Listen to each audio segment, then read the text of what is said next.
طيب. الفاتحة. أعوذ بالله من الشيطان الرجيم. بسم الله الرحمن الرحيم. الحمد لله رب العالمين الرحمن الرحيم مالك يوم الدين. إياك نعبد إياك نعبد وإياك نستعين اهدنا الصراط المستقيم صراط الذين أنعمت عليهم غير المغضوب عليهم ولا الضالين.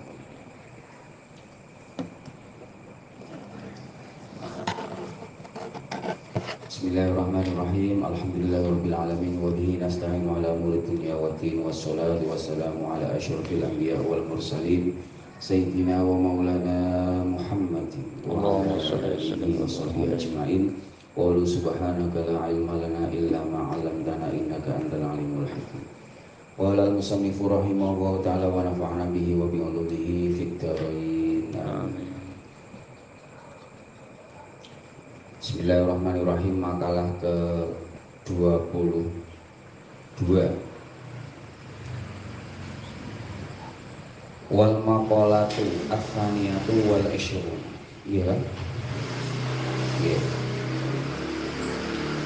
Wal maqalatu utawi maqalah atau makalah. Ats-tsaniyatu kang kaping 2 wal 'ishrun 20 iku kila den dawuhake. Wahiyallahu Auhallahu ta'ala ila Uzair an-Nabi alaihi salam. Faqal ya Uzair. Dikatakan Imam Syekh Ibnu Hajar al-Asqalani mengatakan Auhallahu ta'ala ila Uzair. Auha paring wahyu sapa Allahu Gusti Allah taala halil sinten Allah ila Uzair maring Uzair, an-Nabi kang dadi nabi, yaitu Nabi siapa? Uzair, Nabi Uzair. Alaihi muga-muga iku tetep ing atase Uzair assalamu utawi keselamatan. Faqala mengko dawuh sapa Allah azza wa jalla, ya Uzairu, hei Uzair. Jadi ini Allah berwahyu kepada Uzair. Nabi ya, Nabi kan banyak sekali ya Pak ya. Termasuk ya banyak ya. Itu sing selawe wis hafal ya rasa. Yang 25 aja. Rasul ya. Tapi ini Nabi Uzair ini termasuk ya ada kisahnya juga di Quran. Nabi Uzair ya, Nabi Uzair mendapatkan wahyu Allah, wahyunya gini. Ya Uzair, hei Uzair. Idza aznabta dzamban saghiran fala tamdur ila sihrihi. Idza aznabta ing dalem nalikane dosa sapa sira atau melakukan dosa. Dzamban kelawan dosa saghiran kang cilik. Fala tamdur mongko aja ningali sapa sira ila sihrihi maring cilike dzamban. Ayat dalika dzambi tegese mengkon-mengkon dosa.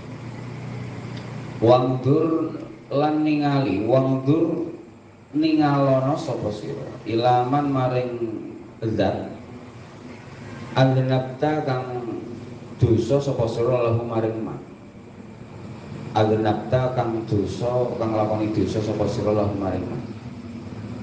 Jadi kata Allah idza aznabta dzamban saghiran fala tangduru ila sihrihi wa'dzur ilaman aznabta. Wahai Uzair, ya tentu ini untuk kita. Ketika kita ini berbuat maksiat atau berdosa, itu jangan melihat apa bahwa dosa itu kecil. Misalkan dosa kecil apa ya? Hibah besar kecil. Ya apa ya dosa kecil? Dosa kecil misalkan apa ya? Masuk mau sebetulnya. Ya kalau konteks dosa besar yang terkenal yang membunuh, syirik, mencuri, zina. Ini termasuk golongan dosa besar. Selain itu, nopo yang kedua dosa cilik, dosa syirik, dosa syirik. Pokoknya semua dosa itu apa ya? Dosa syirik kan nggak bisa dimaafkan. Maksudnya ketika mati dalam keadaan syirik. Tapi kalau masih hidup ya masih ada harapan apa? Tobat meskipun dia syirik. Ketika kita berbuat dosa kecil ya, misalkan naruh paku di jalan 1 biji, kan kira-kira ya nggak tahu ya seberapa dosa besar apa dosanya, atau ngambil uang RT 1000 kecil kan? Kan mau kecil. Kemarin kan satu apa? Sebesar apa? Jarum. Dengerin teh.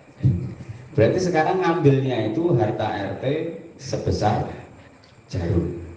Ya ini kita contoh saja ya. Tentu yang bukan ketua RT tetap ya. Ini contoh saja.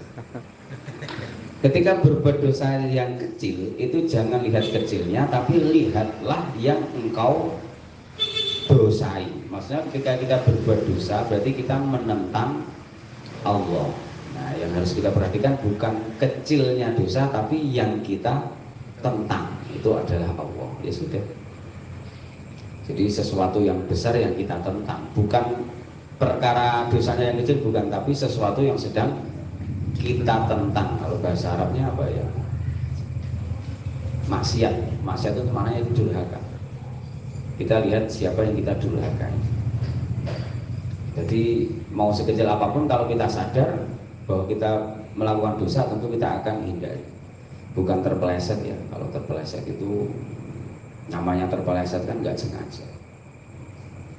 Pokoknya namanya terpeleset itu tidak sengaja. Ada nggak orang memplesetkan diri di kamar mandi biar jatuh? Nggak ada. Namanya bukan terpeleset ya apa?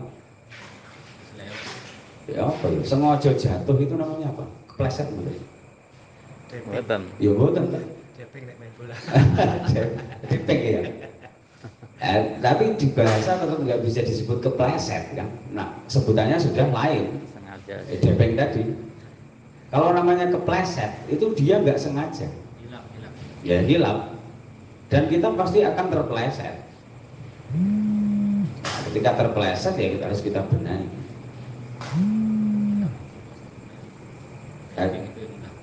Hilang. Kalau kita sudah terbiasa menghindari dosa ya akan berhati-hati, tapi tetap akan kepleset, tidak sengaja melakukan dosa. Karena al insan mahalul khotok wa nisyan. Manusia tempatnya salah dan lupa. Nah, jangan lihat kecilnya ya Pak ya. Nah, mau apa ya? Dosa yang paling kecil lah apa saja. Kekenyangan. Kekenyangan. Kecil atau besar kekenyangan. Ya nanti ada dosa-dosa atas nama fadilah, tapi ini dosa atas nama hukum ya. Atas nama hukum.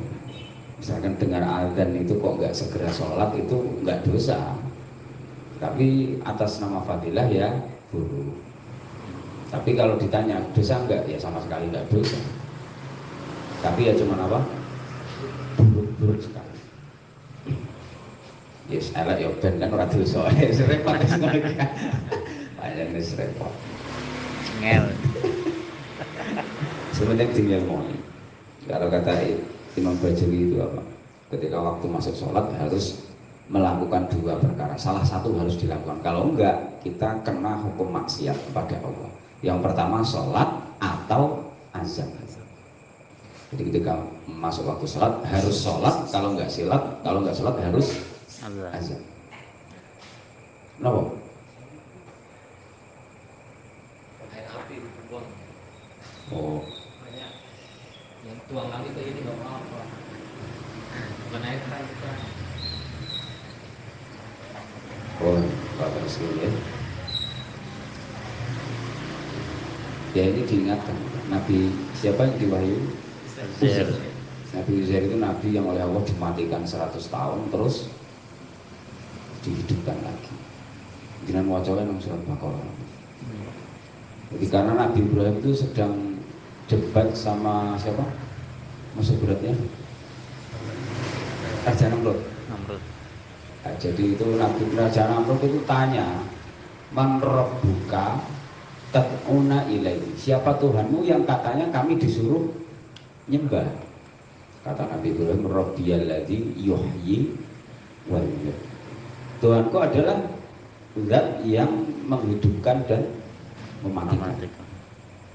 Jadi kata Ibrahim, Rabbiyalladzi yuhyi wa yumiit. Makanya ada wiridan apa? Wahdahu la syarikalah lahul mulku wal hamdu yuhyi wa yumiit. Jadi kita klarifikasi bahwa yang menghidupkan dan mematikan itu Allah. Raja Namrud malah jawab, Qol ana uhyi wa umiit. Oh, yang mematikan dan menghidupkan manusia itu saya. Wah, terus mengambil dua prajuritnya, yang satu dibunuh, yang satu dibiarkan. Jadi dia punya persepsi yang membunuh saya, yang menghidupkan saya karena saya memaafkan dia, nggak saya bunuh. Itu kan goblok banget. Mentang-mentang dia nggak bunuh terus distatuskan menghidupkan, itu kan tolol kan. Nabi Ibrahim dengar kayak gitu langsung bilangnya gini, fa innallaha ya'ti bisyamsi minal masyriq. Jadi Allah itu mendatangkan matahari dari sebelah timur. Terus fakti biha minal maghrib. Ya sudah datangkan dari sebelah barat. Ya nggak bisa jawab. Nah itu debatnya siapa? Nabi Ibrahim sama Raja Namrud. Nggak bisa jawab Raja Namrud. Makanya kalau ada orang nanya buktinya Allah itu Tuhan, kita pasti jawab kenapa? Ya alam raya ini kan, alam raya. Buktinya Allah yang membuat alam raya ini mana? Nah, Al-Quran ya? Orang dia nggak percaya Al-Quran. Kita kan mempercayai Allah itu ada. Buktinya Allah ada itu apa? Ya wujudnya alam raya ini, ya kan? Nggak mungkin kita ini percaya bahwa ada sesuatu itu ada tanpa ada yang membuat. Misalkan saya nyuruh Pak Kamtono rokok ini nggak ada yang buat, Pak.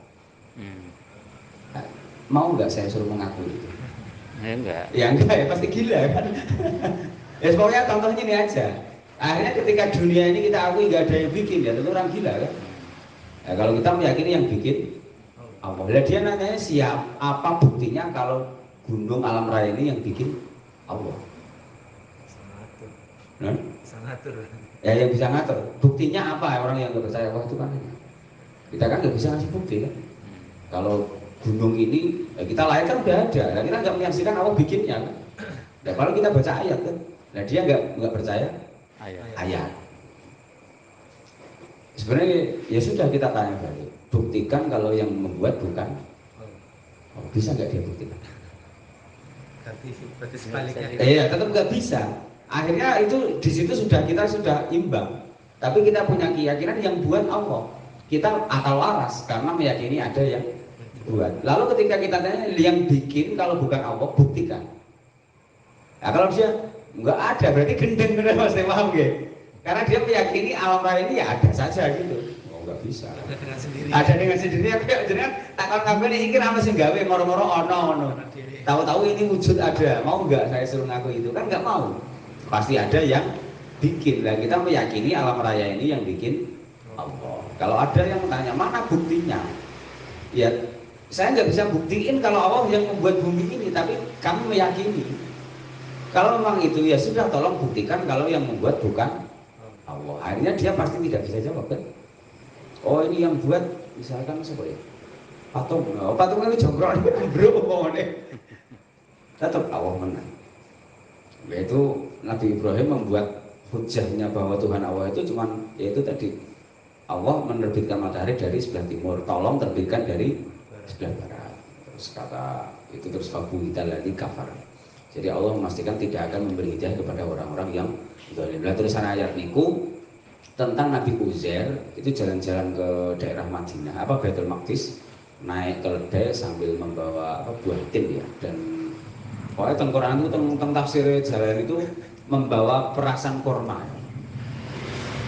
Sampai di negara Madinah itu udah luluh lantak, jadi wajur kabeh, bangunan wis roto, terus mati kabeh. Kata Nabi Uzair itu, qol anni yuhyi hadhillahu ba'da mautina. Ini bagaimana Allah cara menghidupkan ini semua? Sejarahnya Allah itu yuhyi wa yumiit. Terus fa'amatahu wahu. Terus Allah itu mematikan siapa? Nabi Uzair. Dimatikan blek. Terus summa kemudian dibangunkan. Jadi Allah mematikan terus dibangunkan. Jadi itu kira-kira matinya ya pagi, bangunnya sore. Ya terus ditanya ketika bangun ditanya sama qala labista, kamu di sini berapa lama? Jawabnya Nabi Uzair, qala labistu yauman Obat dulu. Saya di sini ya kira-kira sehari kalau nggak setengah hari. Kata siapa? Nabi Uzair. Ya, karena memang dia itu tidur, bangunnya sore. Jadi kira-kira segitu. Bila kata Allah, qol bal labithta yauman apa? Mi'ata am. Jadi kamu di sini itu sudah tinggal selama 100 tahun. Kalau nggak percaya, fangdur ila ta'amik. Terus ila syarobik. Lihat makanannya basi kabeh. Terus fangdur ila himarik. Himarnya lihat udah jadi tulang belulang. Nah, terus itu kan Nabi Uzair tadi bilang bagaimana cara Allah menghidupkan. Itu pertanyaan atas ketidakpercayaan atau pertanyaan atas takjub? Enggak tahu kan? Kayaknya berawal dari kalau Nabi nggak mungkin kan tanya karena nggak percaya. Misalkan ini bagaimana ya Allah kok bisa menciptakan masjid ini? Ini pertanyaan mengandung ketidakpercayaan atau ketakjuban kan bisa. Intonasi. Gimana Allah bisa bikin masjid ini? Itu kayaknya nggak percaya gitu. Tapi kalau bagaimana ya Allah membuat masjid ini? Itu takjub. Percaya tapi cuma takjub. Jadi kalimat itu keluar. Nah, terus Allah memberi hidayah agar Nabi Uzair percaya dengan cara dimatikan. Dimatikan selama 100 tahun. 100 tahun itu lama loh. Ya kalau di Quran ya cepet. Karena kita baca qala labith ta terus labith tu yaman apa itu yom saya tidur sehari atau setengah hari. Tinggal sehari atau setengah hari. Qala bal labith ta mi'ata. Enggak, kamu itu tinggal di sini selama 100 tahun. Kalau nggak percaya lihat makanan, lihat himarnya udah apa? Ya udah, yang himarnya juga udah ini. Tapi akhirnya dihidupkan lagi sama Allah. Artinya kepercayaan kepada Allah itu Nabi Uzair langsung bilang gini. Qala a'lamu innallaha ala kulli syai'in qadir. Jadi Nabi Uzair bilang saya benar-benar yakin atas nama penglihatan, bukan yakin atas nama keyakinan. Ya. Kalau keyakinan Nabi itu yakin nggak kalau Allah itu berkuasa? Nah, yakin ya. Kalau kita ini mungkin nanti akan yakin berdasarkan melihat. Kan? Kalau ada orang yakin kepada Allah kok harus dia apa? Dilihatkan sesuatu yang mukjizat itu benar-benar kelas bawah. Nabi-nabi dulu kan pasti gitu kan. Yang Nabi Musa, Nabi siapa orang bisa ikut Nabi Musa terus Nabi siapa harus ada mukjizat. Tapi kalau umatnya Rasulullah nggak ada. Dan Nabi Sayyidina Umar itu cuma gara-gara dengar Al-Quran. Surat Toba. Pokoknya kalau Nabi Muhammad itu termasuk sedikit mukjizat. Karena mukjizatnya yaitu Al-Quran. Jadi Nabi Muhammad tidak boleh banyakkan aneh-aneh. Kalau Nabi Musa ada tongkat ada. Makanya orang yang mau masuk Islam, wah karena sudah ke bulan itu ribet. Jadi harus mau percaya Allah saja. Harus ke bulan. Ya nunggu aneh-aneh di sana, wah ini bukti adanya Tuhan benar. Wes kesuwen. Alhamdulillah kita ini tanpa itu semua ditakdirkan Allah karena apa? Keturunan. Ya kita elek jadi, tapi itu nggak boleh bilang kita elek. Yang ada harus kita syukuri ya Allah. Ya karena alhamdulillah kita Allah itu menciptakan manusia begitu banyaknya. Ditakdirkan ada yang kafir selama-lamanya, ada yang Islam, ada yang mu'alaf. Lah kita dari lahir. Itu kok terus kita ini cuma Islam. Bawaan gitu, itu Allah tersinggung, yakin gitu.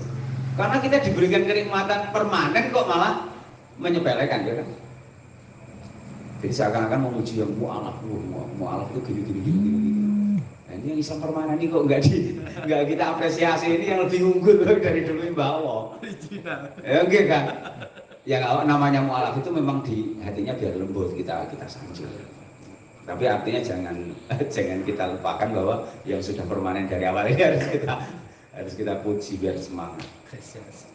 Ya, ini cerita Nabi Uzair. Akhirnya Nabi Uzair percaya bahwa Allah itu innallaha ala kulli syai'in qadir. Allah itu bisa menguasai segala sesuatu apapun.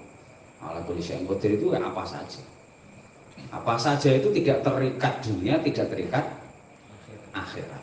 Ketika ada orang maksiat, menurut syariat kita ini matinya juga nggak jelas, bisa nggak masuk surga? Ya kalau berdasarkan syariat nggak bisa, harus tegas nggak bisa. Tapi kalau innallaha ala kulli syai'in qadir, ya bisa. Nabi Muhammad kan sujud di akhirat. Di akhirat masih bisa beribadah nggak? Nggak bisa Pak. Di akhirat tugasnya cuma bisa penghitungan mendoakan. Tapi Nabi Muhammad kalau mendoakan sujud minta agar umatnya double dibandingkan doa Nabi Muhammad sudah tidak peduli Allah itu tetap sama itu kebanyakan ke orang lain di akhirat. nggak ada kan ditutup Tapi jangan sesuai melu sujud. Karena takdirnya memang cerita itu udah nggak ada kejadiannya. Karena sayang satu Fatihah pun hanya untuk diri sendiri sayang. Habis buat orang lain. Karena baliknya itu kembalinya apa? Belum bisa didengar. Makanya ketika selawat kepada Nabi sekali baliknya 10 kali. Ya sholawat ya itu maknanya bukan nggak ada kan cerita doa ke Nabi Allahumma fir lahu ada nggak ada. Tetap Nabi itu sholawat shollallahu ala Muhammad sholawat rahmat ya sholawat itu rahmatnya Nabi wassalam keselamatan. Pokoknya kita berdoa minta ke Allah agar kerahmatan dan keselamatan tercurahkan kepada Nabi. Nggak ada kata mudah-mudahan dosa Nabi diampuni karena Nabi nggak dosa kan. Lah ketika seperti itu baliknya 10 kali. Makanya sebenarnya yang menguntungkan umatnya. Nabi nggak butuh apa? Nggak butuh disolawati. Dia kayak videonya wong. Makanya syafaat itu otomatis Pak. Ini kalau tak matur kan, yang benar itu tetap apa? Amal soleh. Tek Quran semua kalau mau selamat di akhirat itu apa? Amal soleh. Kita harus ke akhirat itu harus beramal soleh, iman dan amal soleh harus itu. Kalau mengandalkan syafaat, ya itu pokoknya buat gong-gongan aja. Tapi harus mengandalkan syafaat. Harus apa? Beramal, oke? Ya bahasanya panjang banget. Amal kita nggak jelas. Berarti yang kita andalkan rahmat atau syafaat gitu. Nanti itu kita butuh syafaat. Tapi ada umat Nabi yang jalannya kalbargi kayak apa? Kilat. Itu butuh syafaat. Ya udah kan Nabi akhirnya kita nggak ngerepotin Nabi, udah langsung bes gitu. Malah kita punya kesempatan untuk bantu orang lain. Kalau ulama kan disuruh bantu umatnya. Jadi harus beramal. Tapi nanti pokoknya Nabi hadisnya banyak. Ketika kita udah mendewa-dewakan tumaknina, terus syarat rukun sholat gini. Kalau nggak gini, itu juga nggak boleh. Tapi harus dipelajari, tapi nggak boleh meyakini 100%. Karena Nabi juga doa Allahumma inna maghfirataka arja min a'malina. Kemarin yang dibaca di akhir itu. Nabi itu doanya ya Allah, ampunanmu lebih saya andalkan daripada amalku.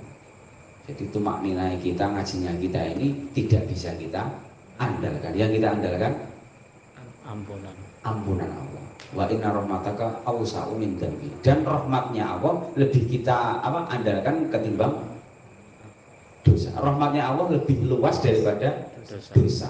Jadi dosa sebesar apapun masih kalah dengan rahmat Allah. Itu doanya Nabi. Jadi artinya kita ngaji itu goblok kan. Mungkin sholatnya itu nggak ada yang benar semua. Mungkin banyak kekeliruan. Tapi itu nggak apa-apa karena kita mengandalkan rahmat Allah, ampunan Allah. Tapi bukan berarti terus mengandalkan itu artinya terus yang ini dibiarkan ini salah paham ya. Karena Nabi itu ketat banget. Iya kan? Yang pertama itu sumarfa hatta tatma'inna rafi'an.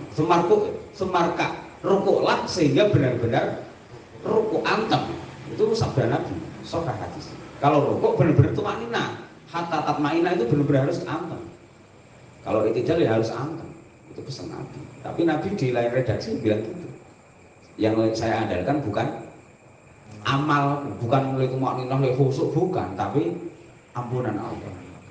Ketika kita mengatakan itu, yang ini harus ada kan? Berjalan. Ya harus berjalan, nggak bisa terus ini doang, ini enggak, ya ini nggak ada perbandingan, nggak bisa harus. Bersyarat. Jadi ngajinya ini perlu, tapi ojo kita jangan terus berhayal bahwa ini yang menyelamatkan. Ini pokoknya harus dikerjakan gitu aja. Paham nggak paham, sementing no.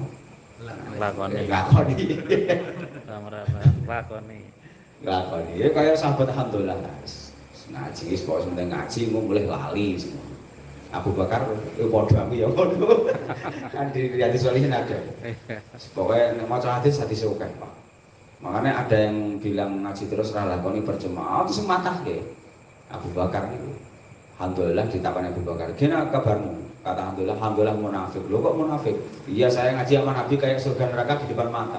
Tapi ketika pulang hilang semua. Ambiar.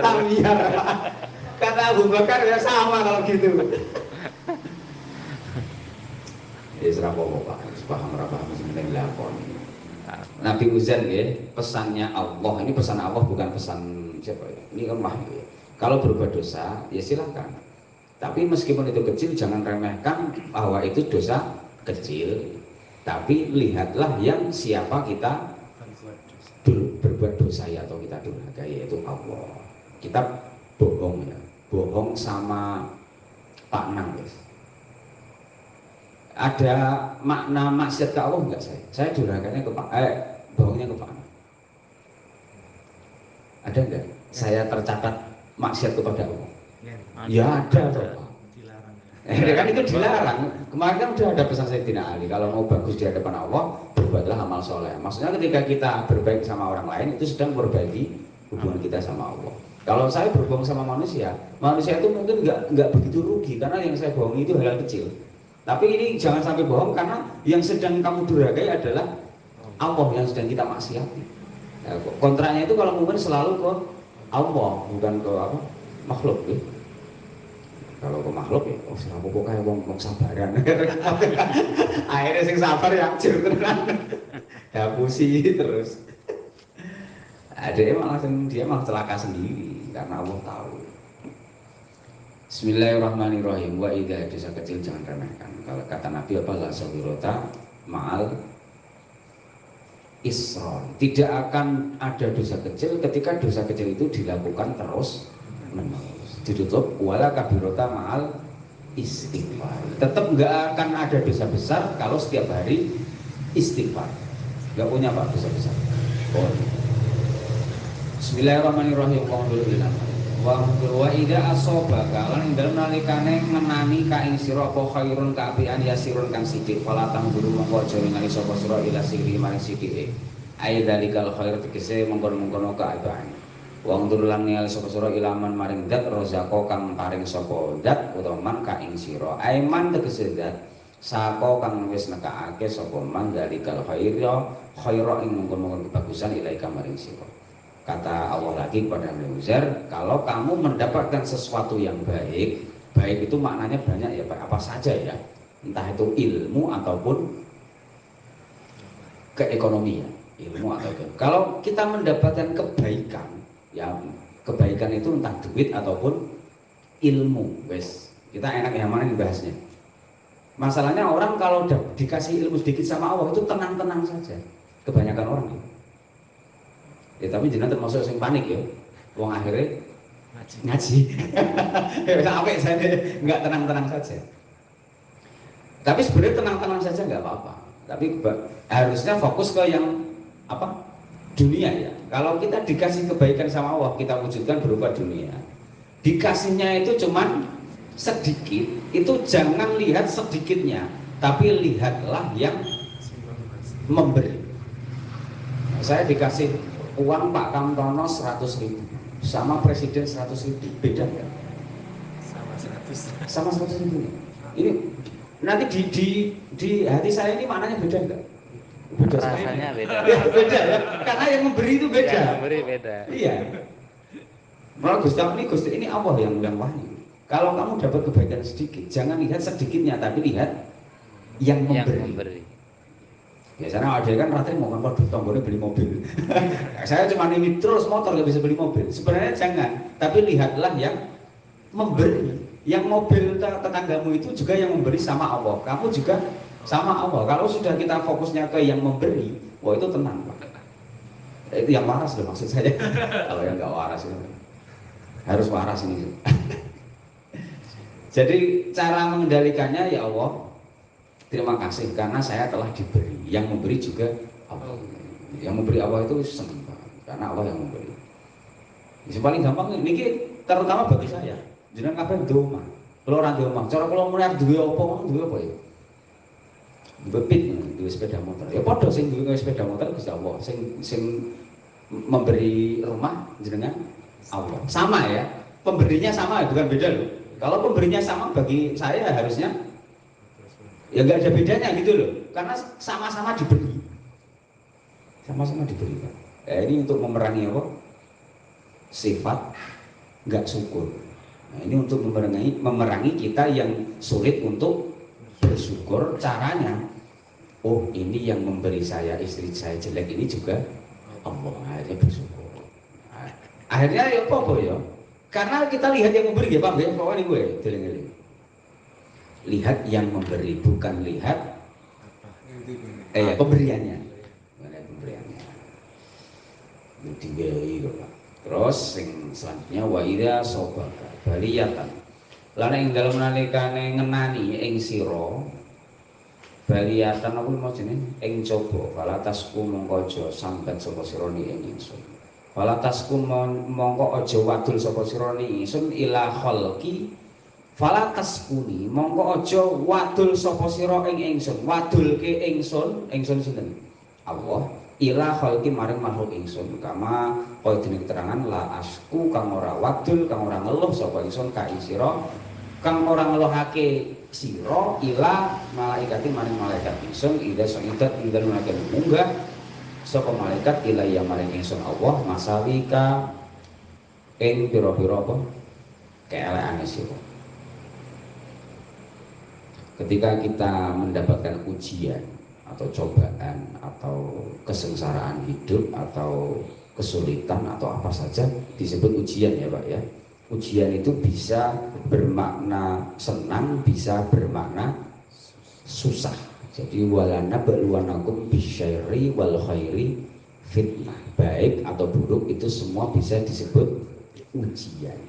Ketika kita dapat ujian, ya tentu kok ujian kok potensinya malah membuat kita ngeluh. Berarti ujiannya berbentuk kesakitan atau kesenangan. Kesakitan ya, itu kata Allah jangan mengeluh ke makhluk, mengeluh ke tetangga ya kalau kita ya. Sengi urip sing apa tak diwangi duha terus yo ngopi bareng itu yang diceritakan gitu. Memang udah di zaman beredan. Ini juga pejabat gak ada yang jujur semua, supaya repot gawean angel pokoknya mungkin. Karo ngopi iki yo sak pancen wis rusak kabeh urip iki wong ora langsung di wis koyo macam-macam ngalor gitu. Air tahun ini Pak. Lembur ae. Kerja. Eser. Gue kan apa ya? Dia bilang gitu karena hidup dia itu susah. Iya. Oh, akhirnya wah itu kan dia cerita ke apa orang kan? Orang itu kan makhluk Allah. Kata Allah jangan ngeluh ke makhluk saya. Seperti saya tidak mengeluh ke malaikat saya ketika malaikat itu menghadap saya membawa keburukan. Dalam hari ini kita pasti punya keburukan. Itu disowankan ke Allah dan Allah tidak ngeluh sama malaikat, tidak komplain, tidak. Waduh pusing saya malaikat ini. Baru kok begini gak pernah Allah itu. Jadi Allah itu nggak ngeluh. Padahal ya, harusnya Allah itu ya judek juga kan. Kita ini sudah ini kok masih apa? Berbuat buruk. Judek loh Pak. Jenengan masih ngelola anak buah nang pabrik kono ngopo santri kok. Terus do bandel kabeh para umat piye. Pengennya ya golek curhatan kan. Lah Allah itu ngelola sekian banyak orang. Setiap hari malaikat itu sowan ya, Allah ini habis hibah ya, Allah ini habis nyuri, ini habis korupsi ya, macam-macam kan. Wah, itu Allah tenang saja nggak pernah apa? Ngeluh. Iya nggak pernah ngeluh. Ya kita lihat saja keburukan kita hari ini apa, jangan sampai nggak tahu. Celakanya orang yang tidak tahu keburukannya sendiri, itu orang paling celaka. Ya itu untuk biar kita bisa insaf ya. Kalau atas nama syukur ya jangan ingat-ingat dosa. Tapi kalau untuk kita lebih baik untuk bisa gampang taubat harus selalu mengingat dosa. Tapi kalau untuk bisa gampang syukur jangan ingat dosa. Jangan ingat dosa Pak. Dosa itu jangan diingat-ingat. Yang perlu diingat apa? Nikmatnya Allah. Sehari ini kita diberi kenikmatan banyak, itu yang diingat-ingat. Nah ini yang terakhir apa? Tidak boleh mengeluh kepada orang lain karena kata Allah saya tidak pernah mengeluh ke malaikat saya ketika malaikat itu menghadap saya melaporkan keburukan hambanya. Allah tenang saja. Makanya Allah itu tetap Ghafurur Rahim. Ghafur itu pengampun, Rahim itu apa? Penyayang. Bismillahirrahmanirrahim. Wah gini, nggih. Wa idza sabaq, nggih ta? Ayyubika ya. Maksudnya aib-aib kita ini oleh Allah oleh malaikat dilaporkan kepada Allah, tapi Allah tetap nggak apa-apa, nggak pernah ngeluh. Qala al Imam Ibnu Uyainah, dawuh sapa Imam Ibnu Uyainah, yaitu gurunya siapa? Imam Ibnu Uyainah itu gurunya Imam Syafi'i ya. Gurunya Imam Syafi'i. Jadi Imam Syafi'i itu alim kayak gitu, terkenal itu juga punya guru ya. Jangan bayangin ya harus punya guru kan. Masa nggak punya guru? Tapi nggak banyak orang tahu siapa gurunya Imam Syafi'i ya. Imam Syafi'i harus punya guru. Ya termasuk yang terkenal siapa? Imam Malik. Tapi sebenarnya banyak belajar sama Ibnu Uyainah. Man sakan nas, man utasama iku sakalamun ngeluh sapa wong linasi maring manusa kalbu ta hal ta'ati man iku sabirun radin kang rido dikodhe kelawan keputusan lam yakun mangora disebut sapa man iku disebut iku juz'an garsula. Jadi barang siapa yang ke tetangga terus ngeluh atau curhat menceritakan kesengsaraan hidupnya, tapi waqal bu sabirun, tapi sadar betul bahwa hatinya sabar, ya dia cuma cerita saja, tapi hatinya fokus, dia itu sabar. Nah itu tidak disebut orang yang ngeluh, ngeluh. Fa inna Nabiya sallallahu alaihi wasallam qol, karena Nabi Muhammad sallallahu alaihi wasallam itu ajidni ya Jibril mahmuman, terus wa ajidni makruban. Itu jawaban li su'ali Jibril. Ketika malaikat siapa? Jibril nanya kepada Nabi Muhammad fi maradi mautihi, ketika Nabi Muhammad itu sakit, yang sakitnya mengantarkan beliau wafat, jadi sakit terakhir ya. Itu didatangi malaikat Jibril, terus ngaku gini, apa yang kamu rasakan kan? Kata Nabi, jawabnya, saya menemukan di dalam diri saya ya Jibril malmuman, susah. Terus wa ajidni lan nemokake sapa ingsun ni ingsun makruban ing wong kang prihatin. Kata Nabi Muhammad ditanya, apa yang kamu rasakan? Saya pokoknya susah dan saya prihatin, udah gitu doang, kata Nabi. Nabi bisa disebut ngeluh enggak dengan mengucapkan kata-kata itu? Tentu enggak ya, meskipun makanya Nabi sudah dipastikan orang sabar, kok kalimat lesannya mengucapkan saya susah, saya prihatin, pokoknya saya semua tadi dulu, prihatin, susah sebagai kata itu. Nah itu tapi karena yang terucap Nabi tidak bisa disebut ngeluh. Nah nanti kita boleh ke tetangganya, itu kok susah begini, gimana caranya? Yang penting hatinya sabar. Bisa nggak ngelola itu? Hatinya itu sabar banget bahwa hanya tawakal kepada Allah. Tapi pas ngopi ke tetangga itu bilang gitu, kok susah ya? Nggak bisa ya. Kalau bisa nggak apa-apa.